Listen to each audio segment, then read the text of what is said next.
और इसी बीच बड़ी खबर आपको बता रहे हैं, जहां नेम प्लेट विवाद को लेकर के सुप्रीम कोर्ट ने उत्तर प्रदेश और उत्तराखंड सरकार को नोटिस जारी किया है।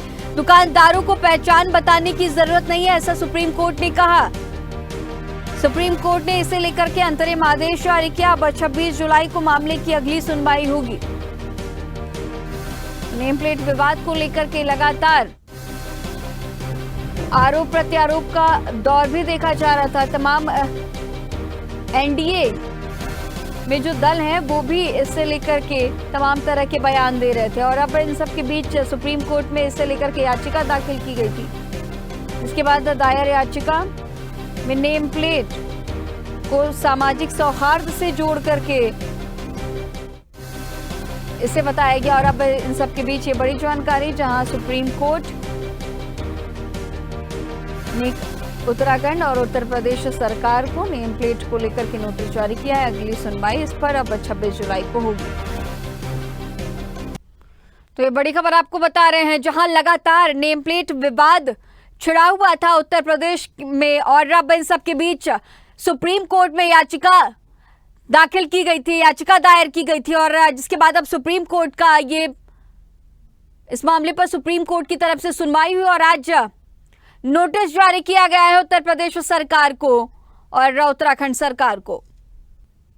और इसी खबर पर और भी ज्यादा जानकारी के साथ दिल्ली से हमारी सहयोगी तनु हमारे साथ फोन लाइन पे जुड़ी हुई है, और साथ ही लखनऊ से भी हमारे सहयोगी समीर भी हमारे साथ फोन लाइन पे बने हुए हैं। तनु, सीधा आपका रुख करना चाहूंगी कि जिस तरह से नेम प्लेट विवाद छिड़ा हुआ था उत्तर प्रदेश में, जो हमने तस्वीरें देखी है, लगातार ये भी देखा जा रहा था कि जब उत्तर प्रदेश सरकार की तरफ से निर्देश दिए गए कि जो भी कांवड़ यात्रा होगी उस रास्ते में सभी दुकानदारों को नेम प्लेट लगाना अनिवार्य होगा, और लगातार विपक्षी दल की तरफ से तमाम आरोप, साथ ही एनडीए में भी जो तमाम घटक दल हैं वो भी तमाम तरह के बयानबाजी कर रहे थे। और अब आज सुप्रीम कोर्ट का अहम फैसला।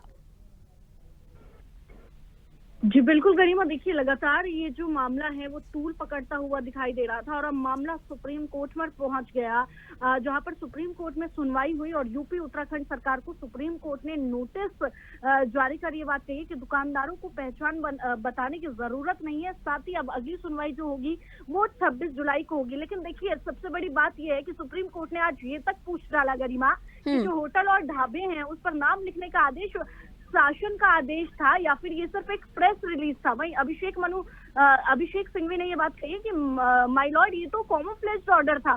तो इस पर देखिए जब उन्होंने ये बात कही कि ये कॉमोफ्लेज्ड ऑर्डर था तो कोर्ट ने भी फटकार लगाई और ये बात कही कि बढ़ा चढ़ाकर मत बताइए, सिर्फ इतना बताइए कि ग्राउंड पर हालात क्या है।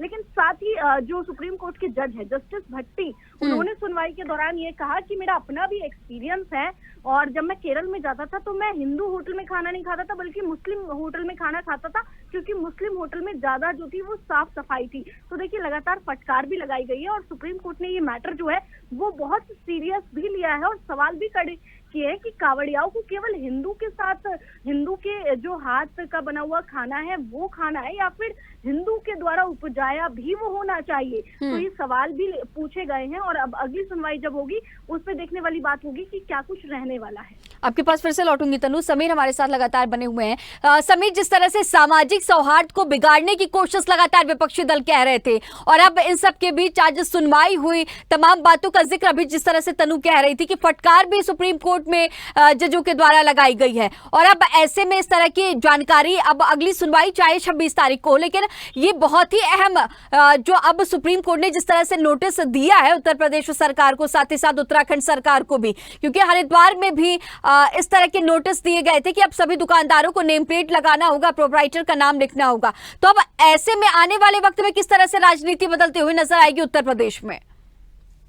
जी बिल्कुल, आपको बताना चाहूंगा इसमें कई लोगों ने सुप्रीम कोर्ट में याचिका दायर करी थी, जिसमें से टीएमसी के सांसद महुआ मोहित्रा, प्रोफेसर पूर्वानंद व आकार पटेल थे, जिनमें और भी कई एनजीओ ने भी अर्जी दाखिल की थी सुप्रीम कोर्ट में, जिसका आज फैसला आया है।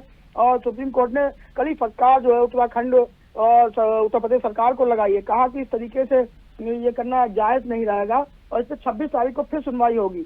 लेकिन कहीं ना कहीं देखने वाली बात है कि सबसे पहले इसका विरोध करने वाला का कोई था तो एनडीए के साथ जो घटक दल थे उन्होंने ही सबसे पहले विरोध किया। चाहे राष्ट्रीय लोकदल की बात कर लें, चाहे पासवान की बात कर लें जो बिहार में एनडीए के सहयोगी हैं, चाहे पासवान ने भी इस बात कहा था कि एक तरीके से नफरत फैलने का माहौल है, इससे माहौल बिगड़ने की संभावना है। दिल्ली से उत्तर प्रदेश आने वाले रास्ते पर खास करके ये आदेश जारी हुआ था। मुजफ्फरनगर में देखने को मिला, लोगों ने अपनी दुकानों पर, अपने ठेलों पर, अब रेहड़ी खुमचियों पर भी अपनी नाम और जाति लिख के पूरा मोबाइल नंबर के साथ एक पोस्टर लगा लिया था। तो कहीं ना कहीं देखने वाली बात ये है कि सरकार की इस फैसले पर सुप्रीम कोर्ट ने कड़ी फटकार लगाते हुए जो है आदेश दिया कि इसको तत्काल रोका जाए और इसकी सुनवाई अगली 26 तारीख को है। अब देखने वाली बात होगी कि सुप्रीम कोर्ट में क्या फैसला आता है। जी तनु, अब आपका रुख करना चाहूंगी कि देखिए जिस तरह से जब हमने देखी थी मुजफ्फरनगर में तस्वीरें, उसके बाद फिर उत्तर प्रदेश सरकार ने निर्देश दिए थे और साफ तौर पर यह कहा गया था, जो सीएमओ की तरफ से जानकारी सामने आई थी, कि हम लोगों की आस्था की शुचिता को ध्यान में रख करके इस तरह के निर्देश दे रहे हैं कि लोग अपने हिसाब से चूज करें कि उन्हें किस जगह से फल लेनी है, किस जगह से सब्जी लेनी है, किस जगह पर बैठ करके उन्हें इस कांवड़ यात्रा के दौरान खाना खाना है। तो इस तरह के स्टेटमेंट उत्तर प्रदेश सरकार की तरफ से दिए गए थे, लेकिन लोगों ने तमाम तरह की बातें कही। कहा गया कि धार्मिक सौहार्द को बिगाड़ने की साजिश रची जा रही है उत्तर प्रदेश में, और चुनाव से भी कहीं ना कहीं हिंदुत्व वोट बैंक को देखते हुए जोड़ने की भी तमाम तरह की बातें इस तरह से कही गई है। और अब ये बड़ी जानकारी, नोटिस दिया गया है, क्या कुछ आने वाले वक्त में देखा जाएगा इसे ध्यान में रखते हुए? जी बिल्कुल गरिमा, देखिए जिस तरीके से आपने तमाम बातों का जिक्र किया, और अगर मुजफ्फरनगर की बात की जाए तो मुजफ्फरनगर मुझे ऐसा लगता है कि वैसे भी बहुत ज्यादा सेंसिटिव एरिया है। वहाँ पर मुस्लिम समाज के लोगों की जो आबादी है वो भी ज्यादा है, और साथ ही जो जाट समुदाय के लोग हैं वो भी वहाँ पर है। तो ऐसे में देखिए जिस तरीके से ये फरमान आया, और जो एक कहा भी जाता है कि मतभेद होता है तो उसको कहीं ना कहीं बढ़ावे की बात की गई। लेकिन देखिए सबसे अच्छी तस्वीर है कि ये भी निकल कर सामने आई मुजफ्फरनगर से कि वहाँ के जो दुकानदार है उन्होंने पार्टनरशिप कर ली और दोनों का नाम मेंशन कर दिया। तो ऐसे में देखिए सवाल तो ये भी है कि अब जनता के मन में ये होगा कि अब ये तो हिंदू का भी और मुस्लिम का भी है। तो जिस तरीके से विपक्ष लगातार आरोप लगा रहा था, तमाम तरीके की लोगों की तरफ से प्रतिक्रिया सामने आ रही थी, लेकिन अब देखिए मुस्लिम जो समाज के लोग हैं वो कहते हैं इससे हमारा बिजनेस बहुत इफेक्ट पड़ेगा। ठीक है, तमाम जानकारियों के साथ बने रहने के लिए आपका बहुत शुक्रिया तनु। समीर, आपका भी बहुत शुक्रिया। तो अब सुप्रीम कोर्ट ने अंतरिम आदेश जारी किया है, अगली सुनवाई 26 जुलाई को होगी। तब तक के लिए उत्तर प्रदेश और उत्तराखंड को नोटिस दिया गया है।